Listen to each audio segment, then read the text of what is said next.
Hello dear students, welcome to all of you in our YouTube channel.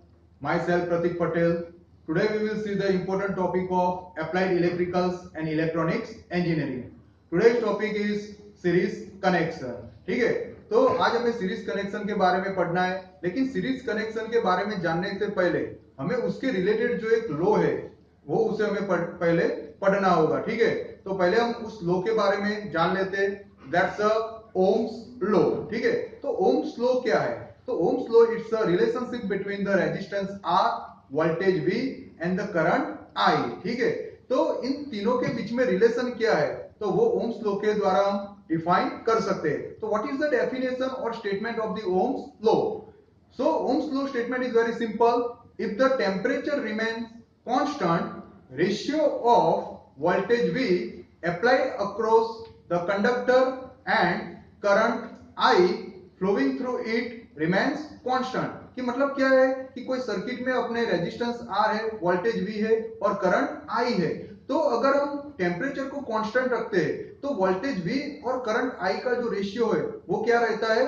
Constant रहता है, जिसे अपने क्या बोलते हैं? तो उसे अपने रेजिस्टर R बोलते हैं। ठीक है, तो रेजिस्टर का यूनिट अपने जानते हैं ओम है। ठीक है, तो Ohm's law can be written as R is equal to V by I ohm. ठीक है, वह अगर अपने इक्वेशन में देखें तो V को अगर अपने ऑब्जेक्ट बनाते हैं तो हमें क्या मिलता है? So V is equal to R into I।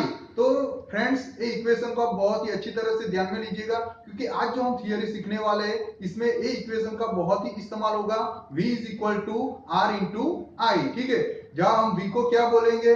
So applied voltage, I को क्या बोलेंगे? करंट, और R को क्या बोलेंगे? Resistance. Okay, so now we will start with the series connection. तो सीरीज कनेक्शन में क्या होता है? तो यहाँ पे आपको फिगर में दिख रहा है।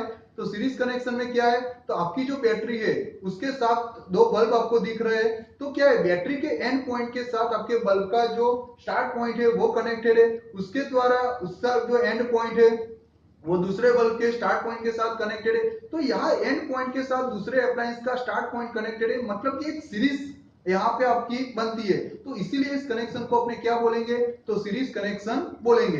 तो सीरीज कनेक्शन में आपको यहाँ पे राइट साइड में जो फिगर है वो इसमें दिख रहा है कि जो इलेक्ट्रॉन्स है वो एक ही डायरेक्शन में, एक ही पाथ पे क्या हो रहे हैं?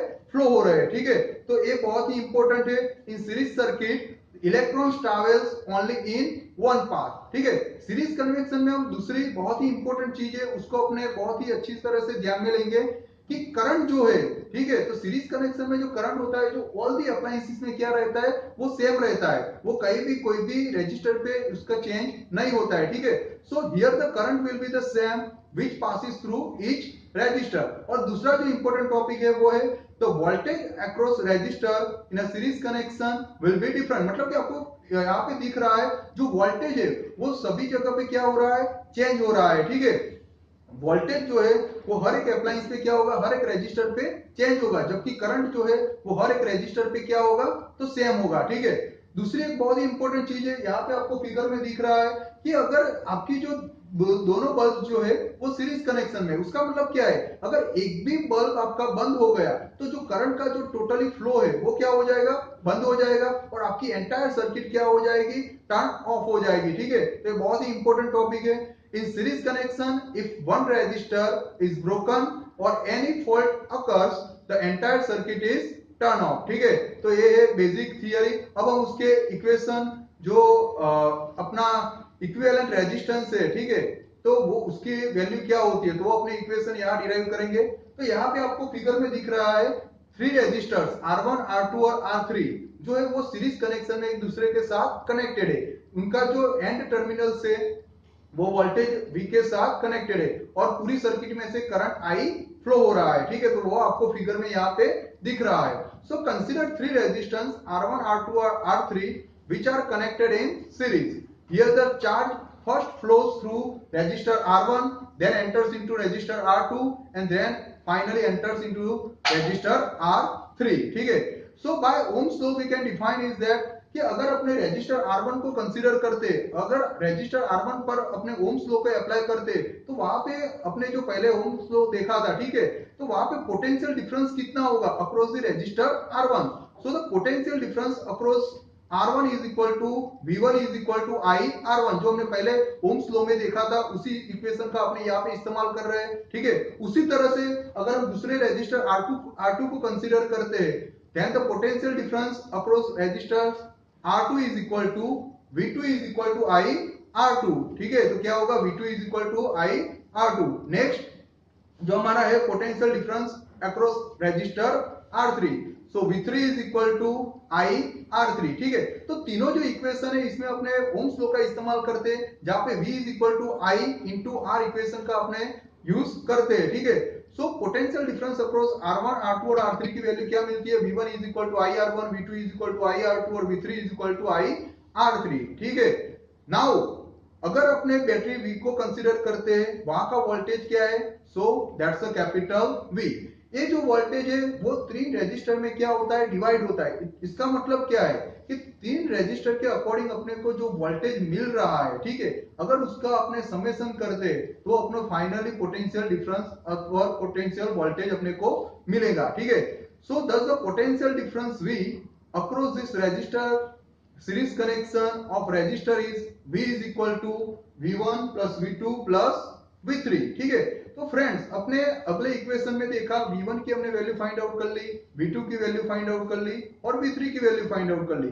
तो अपने V1 V2 और V3 की वैल्यू इस इक्वेशन में रख सकते हैं, तो हाँ रख सकते हैं। तो चलो V1 की वैल्यू क्या है, सो I R1 है, V2 की वैल्यू क्या है, I R2 है और V3 की वैल्यू क्या है, I R3 है। ठीक है, तो तीनों जो टर्म्स है उसमें कॉमन टर्म कौन सा है, तो I। ठीक है, सो I को अपने कॉमन निकाल लेते हैं, तो I V is equal to क्या होगा आपका equation, so V is equal to I bracket R1 plus R2 plus R3। ठीक है, अगर अपने I को इक्वेशन इक्वल टू के दूसरी तरफ ले जाते तो हमारा इक्वेशन क्या बनेगा, so V by I is equal to R1 plus R2 plus R3। और हमने ओम्स लॉ में क्या देखा था, तो हमने ओम्स लॉ में देखा था कि sir V by I is equal to what, so that's a R। So अपने V बाय I की जगह पे क्या रख सकते हैं, तो R को रख सकते हैं। ठीक है, सो अपना R इक्विवेलेंट क्या बनेगा, so is equal to V by I is equal to R1 plus R2 plus R3। ठीक है, तो ये अपना R इक्विवेलेंट अपने को मिलेगा। यहाँ हमने 3 रेजिस्टर्स के बारे में बात की है। समझ लो कि आपके पास नंबर ऑफ रेजिस्टर्स है। ठीक है, समझ लो कि आपके पास n number of resistors available है और उसके लिए आपको इक्विवेलेंट रेजिस्टेंस की वैल्यू को फाइंड आउट करना है। Then what's the equivalent resistance of the n number of resistors, so for n number of resistors अपने को क्या मिलता है, सो R equivalent is equal to R1 plus R2 plus R3 plus dot dot dot plus Rn। So जितने भी number of resistors आपके available है उसके लिए अपने इक्विवेलेंट रेजिस्टेंस का इक्वेशन फाइंड आउट कर सकते हैं। सो आई होप कि आपको ये थियरी बहुत ही इंपॉर्टेंट होगी।